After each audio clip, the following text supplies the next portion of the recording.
কেবল এবং কেবলমাত্র আদিবাসীরাই। সেই জন্যে এই বিশ্ব আদিবাসী দিবসে প্রত্যেক বছর 1995 সালের 9 আগস্ট থেকে শুরু হয়েছে।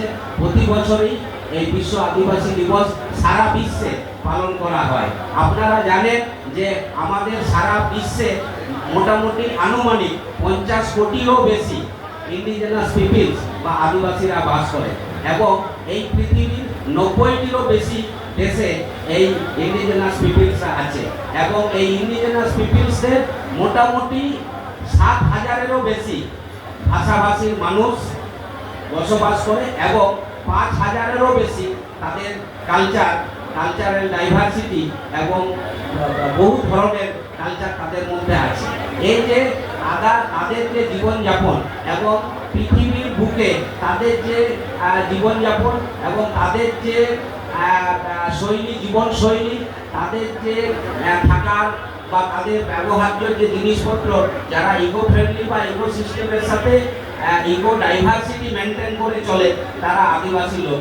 এই আদিবাসীরা আজকে সারা বিশ্বে আমাদেরকে কিন্তু ইউনাইটেড নেশনস এই আদিবাসী লোকদের স্বার্থ রক্ষা করতে হবে, তাদের কন্ট্রিবিউশন টু দ্য নেশনস মানতে হবে, তাদের রাইটসকে প্রপাগেট করতে হবে, তাদের রাইটসকে ঠিকঠাক রাখতে হবে।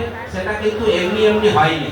সারা বিশ্ব যখন এই আমাদের গ্লোবাল ওয়ার্মিং থেকে শুরু করে বিভিন্ন রকম ভয়ঙ্কর অবস্থার সম্মুখীন হচ্ছে, তখন আদিবাসীরাই এক এবং একমাত্র এই বিশ্বকে বাঁচিয়ে রাখার রসদ তাদের কাছেই আছে।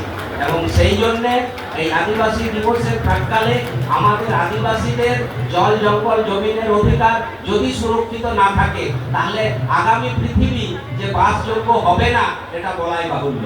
সেই জন্যে আমরা নিজেরা আমাদের অধিকার সম্পর্কে সচেতন হই। আজকের দিনে আমাদের সেই নিতে হবে, সেই প্রতিজ্ঞা নিতে হবে, আমরা যাতে সংঘবদ্ধভাবে আগামী পৃথিবী ভালোভাবে কিভাবে বাঁচতে পারে সেই প্রতিজ্ঞা নিয়ে, এবং আমাদের আজকের যে এই সংস্কৃতি, বিভিন্ন ধরনের আদিবাসীদের যে সংস্কৃতি, তাদের বেঁচে থাকার যে জীবনশৈলী, সেইগুলোকে সায়েন্টিফিক ওয়েতে কীভাবে বাঁচিয়ে রাখতে পারি, তার জন্যে আজকের দিনটিকে আমরা বিশেষভাবে পালন করে যাচ্ছি।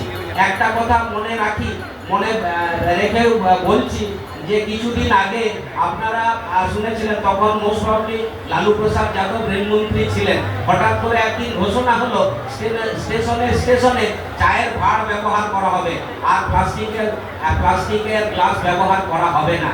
তো চায়ের ভাঁড় যা মাটি দিয়ে তৈরি, এই মাটির যে জিনিসপত্র, রান্নার সরঞ্জাম, যে টুকুই চেলান আমাদের যে তৈরি হয়, সেটা কিন্তু মাটিরই ছিল। এখন আমরা তথাকথিত সভ্য সমাজের কাছাকাছি এসে হয়তো আমরা অনেক কিছু ব্যবহার করছি, কিন্তু আমরাই এটার প্রচলন করেছিলাম। এদিকে আপনারা দেখুন, আমরা এখনো আমাদের বিভিন্ন অনুষ্ঠানে শালপাতায় খাই। শালপাতা যেটাকে পুড়িয়ে দিলে সেটা প্রকৃতির কোনো ভারসাম্য নষ্ট করে না। সেই জন্যে সেই শালপাতাকে আপনারা অনুকরণ করতে গেলেন, কিন্তু কি করলেন, একটা প্লাস্টিকের প্রলেপন দিয়ে দিলেন। তো সেই প্লাস্টিকের প্রলেপন সেই জায়গায় যখন রান্নার খাওয়া হয়, একটা গরম রান্নার জিনিস পড়ে, সেগুলো গলে যায়। সেগুলো ডাক্তারি পরিভাষায় যেগুলোকে কার্সিনোজেনিক বলা হয়, যেগুলো ক্যান্সার উৎপাদন করে। তো এই যে আর আজকের দিনে এই যে বহুল প্লাস্টিকের ব্যবহার, এমনি বিজ্ঞানীরা হিসেব করে দেখেছে যে আমাদের সমুদ্রে যে পরিমাণ প্লাস্টিক এতদিনে নিক্ষেপিত হয়েছে, সেগুলোকে 100 বছর ধরে তুললেও সেগুলোকে তোলা শেষ হবে না। এবং এই প্লাস্টিক যে কার্য পদার্থ নয়, নষ্ট হওয়ার মতো নয়, এই প্লাস্টিক থেকে যে অনেক রকম কার্সিনোজেন এবং ক্যান্সারের উৎপত্তি হয়, সেটা আমরা জানি। আমরা অত্যন্ত আশঙ্কিত যে আগামী কয়েক বছরের মধ্যে, মানে 2030 যদি বেরিয়ে যায়, তাহলে প্রত্যেকটা ফ্যামিলিতে একটা করে ডায়াবেটিসের রোগী পাবো, এবং প্রত্যেক 5টা ফ্যামিলিতে একটা করে ক্যান্সারের রোগী পাবো। এগুলো সবই কিন্তু এনভায়রনমেন্টাল ফ্যাক্টরের জন্য হচ্ছে। এই যে বহুবিধ আমাদের যে রাসায়নিক সার থেকে শুরু করে এগুলো ব্যবহার করার জন্য হচ্ছে। আজকের দিনে সেই জন্যে আমাদের আদিবাসীদের যে জীবনশৈলী, আদিবাসীদের যে থাকা রীতিনীতি এবং তারা যেভাবে এই পৃথিবীকে বাসযোগ্য করে যাচ্ছে সেইটাকে অনুসরণ করলেই ভালো। আমরা মনে করি আমাদের এই আদিবাসী সমাজকে যদি পিছিয়ে রাখা হয় তাহলে সব তথাকথিত সভ্য সমাজ সামনের দিকে এগিয়ে যেতে কখনোই পারবে না।